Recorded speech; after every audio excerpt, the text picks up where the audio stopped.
Is a long wait in line going to be part of your summer travel? Probably if you're flying anywhere. Dr. Liza joins us this morning with some shoes and exercises to make all that standing and waiting in line easier on your body. Nice to see you again.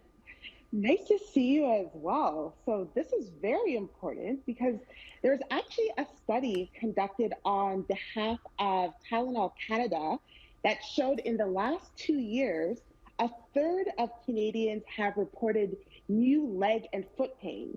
So we have this increase in leg and foot pain, and now people are standing in line literally for hours, which is making the foot pain and the leg pain even worse.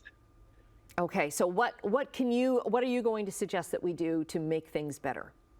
So the number one thing, if you are going to be traveling and waiting in those long lines, is you have to wear good shoes. And by good shoes, I mean they should have an orthotic insole, they should be shock absorbing, and they should have good cushioning. I have my own shoe line, and I recommend the Dr. Liza sneaker, the ballet sneaker, the loafers, and the flats, because they all have really great orthotic insoles. They're supportive and they have that shock absorbing cushion. Another thing you can do is definitely stay hydrated. That helps with inflammation. You can bring a massage ball with you in your carry-on so that you can massage your feet when you get to your destination. Your doctor might recommend you that you take an over-the-counter pain reliever with you. And most importantly, you can do some stretches while you wait in line. That will keep the blood flowing and really reduce your chances of aches and pains when you finally get on your trip. Okay, so what are the stretches? Okay, so I'm gonna move back a bit so that you can see this one. So the first one is a calf stretch. So to do the calf stretch, you're putting your heel towards the ground and your toes pointing up towards the ceiling. And then you're just going to slowly bend over until you feel a nice good stretch at the back of your calf. You hold that for 10 seconds and do that on both sides. Next, we want to get things mobile again because you've been in the same spot for so long.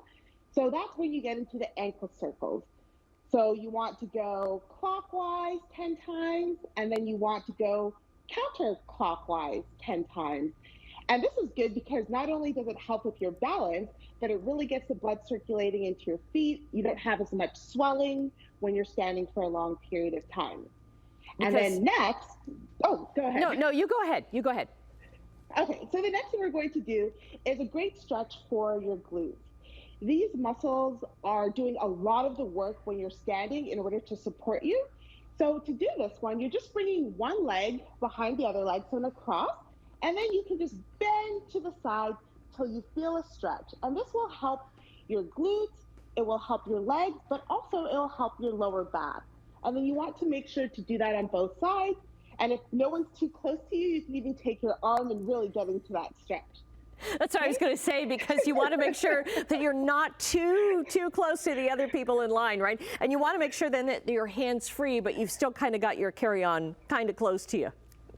Absolutely. And this is another good one that you can do, because after you spend all this time standing, you're probably going to be sitting in a plane. Yep. So you want to make sure that you stretch your quads in the front of your hips. And this is also a balancing exercise. So you're just grabbing your ankle. You don't want to put your heel right to your butt because you're going to have your dirty shoes on. So you're just going to hold that. And you want to hold that for about 10 seconds. And then you want to repeat that on the other side. Now, one of the big things with standing in place for too long and not moving, because those lines are not moving, is that blood tends to pool to the legs, and that's what causes a lot of the swelling and the pain. So as silly as it might look, you actually just want to march in place, so you can walk around you, walk back, and that's going to help keep things moving.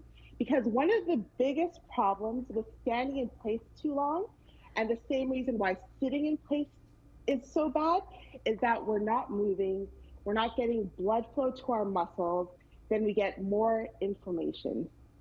Okay, that's going to make standing in line more fun, or even watching other people do that, I think. So, Dr. Liza, thank you. We're out of time, but we're going to put the links up to your socials on our website, chch.com. Till next time. Okay, thank you. Happy traveling.